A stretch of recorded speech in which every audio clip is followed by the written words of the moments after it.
FX Morning Mayhem podcast is an essential listen for currency traders. Each episode covers a curated watch list of key currency pairs alongside insightful market observations. It highlights crucial daily news events that could influence the market, ensuring traders are well informed. Additionally, the podcast offers valuable trading strategy tips, catering to both new and experienced traders in the Forex market. This podcast is for educational purposes only. None of this info should be construed as investment advice. To see the trades called out live for free on our Slack channel, click the link in the description or scan the QR code to join the trade faction. If you find this podcast valuable, please follow and share with a friend. And now, on with the show. Okay, moving over to the instruments. So, Aussie New Zealand dollar, I hope you did what I did this morning. Yeah, woke up and got the hell out of Dodge. All right. Sweet. I actually made a profit on it. So I am very happy with that trade. For those of you boys and girls that were watching before, Dave and I both got in this trade here, and then it proceeded to drop about 20 or 30 pips. I waterfalled it somewhere in this neighborhood. Yep. And then then it was the weekend. And then yesterday I watched it and it continued to drop. And I was like, oh boy. I was thinking about maybe getting in another waterfall down here if it ever got there, but it never did. So I went to sleep, didn't worry about it. I woke up this morning and it was here. And both my positions were profitable. The top one was still, I had a pip to go to be at break even, but I said, screw it, close enough for government work. I bailed on everything and was still profitable on the overall trade. Gotta love that waterfall technique. I enjoy it immensely. Boy, I wish I knew that about 25 years ago, because I lost so much money not knowing that. So if you guys sign up for the trade faction, hell, we're talking about. Anyway, next one, Aussie US dollar. This is in a downtrend, okay? It's in the zone. So we are waiting for a short setup there, sweet spot to set up. Euro Canadian dollar, downtrend in the zone. Looking for shorts. A little stretched here. This is about to become hyperextended. So I would just hold my horsies on this one. Okay. Pound Canadian dollar.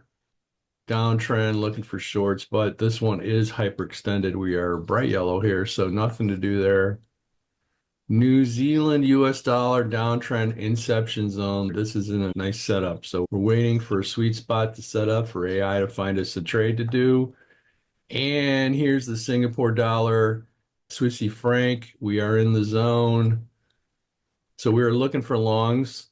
All we need here is for a sweet spot to set up. A US dollar, Canadian dollar. Oh, this one's flatlined, so we will do nothing here. Okay. Until that shows us some bias in one direction or the other.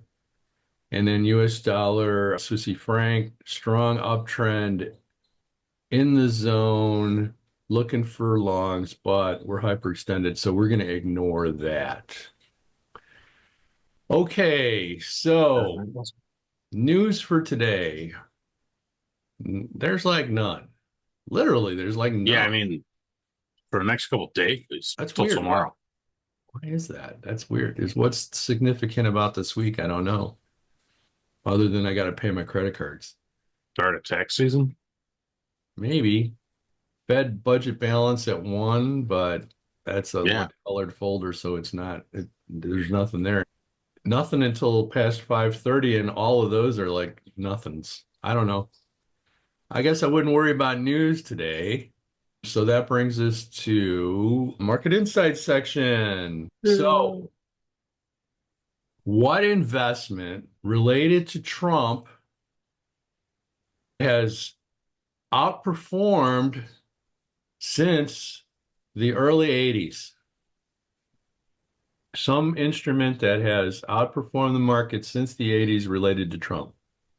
The answer is Gold, baby, gold. 1980 to 82 recession, gold increased 46% while the S&P fell 27%. How about that, huh? 2002 dot-com crash, gold rose 12% while the S&P dropped 49%. 2008, 2009 Great Recessions, gold prices increased while the S&P 500 dropped. How about that? Silver, on the other hand, is a little more volatile than gold. It reached a record high of about $50 in 1980. Hmm. It has Okay. fluctuated between $16 and $8 an ounce during the Great Recession. As of right now, gold is at around $2,600 an ounce, with projections up over 3,000 by mid-2026. Silver has gained 21%. It's around $28 an ounce. The silver market is a little weirder than gold because there's a lot of silver used in industry, gold, Yeah. especially electronics. So that has an impact on the fluctuation in price because when they're making lots of computers, it's in high demand, and then other times they're not. So it goes up and down based on that. So if you were thinking about investing in these, the mining companies are one of the options. Do you know who Peter Schiff? He's on the financial shows a lot. The name sounds familiar. He's got a brokerage company called Euro Pacific Capital. That's my brokerage company, actually. No, okay. That's the one that I use. He's really big on the gold and silver mining companies as Really? long-term investments. Yes. Okay. It's an indirect way of getting in the markets that you can, the prices are real low. So Mhm. it's like low bar to entry for people who don't have a lot of money to invest to start with. Yeah. And big upside there. If you're not comfortable with that, there's all kinds of ETFs that track gold and silver prices Hmm. that you can get into, which is basically a mutual fund. Or you can be like me and hoard your physical gold and silver. So I get my gold and silver from what is the name of that company?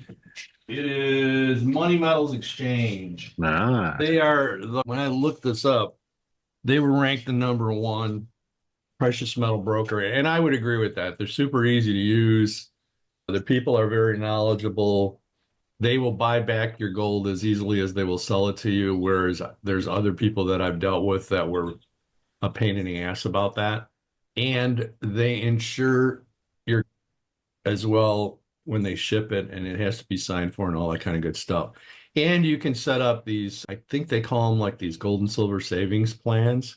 So Mm. it's like the waterfall method. It basically, you tell them I want to buy, I don't know, $1,000 worth of gold and silver, and they will wait until the price of those two instruments comes down to the level where it makes sense for you to spend your $1,000, and then they'll send you the stuff. Or you can just say, hey, I want to buy $100 a month, like on a savings plan. And then Gotcha. they have vaults and they'll hold it until I forget how much you have to have before they'll bother to send it to you. But they'll do that too. So you can say, I want to put 100 in a rainy day fund. And then maybe, I think when it gets up to $500, they'll ship it to you. So, Gotcha. yeah, they're really good. Interesting. Yeah, really good. What else was I going to tell you? Nope. So not so obvious. Great investment since I was in my 20s. Yeah. I wish I knew that when I was in my 20s, but I was basically an idiot. Yes. Everybody is. Everybody is. Yeah. Okay. Yeah. I know the bond market, we just took a dump. Oh, yeah. I'd see. I've never invested in bonds. They just never interested me. That's because they're really stupidly complex and just drives me nuts. But yeah, everybody dumped bonds. So Oh. it's because the Trump bump came up and then they dumped bonds and I see. Okay. That makes sense because, yeah, the normal behavior is when there's high risk in the market, then people move to bonds. And when the risk goes away, then they move back into stocks. yep. Makes sense. Oh, All right, young David. I am gonna try to make some more money today. I got the brains. You got all the right. looks. Let's go make lots of money.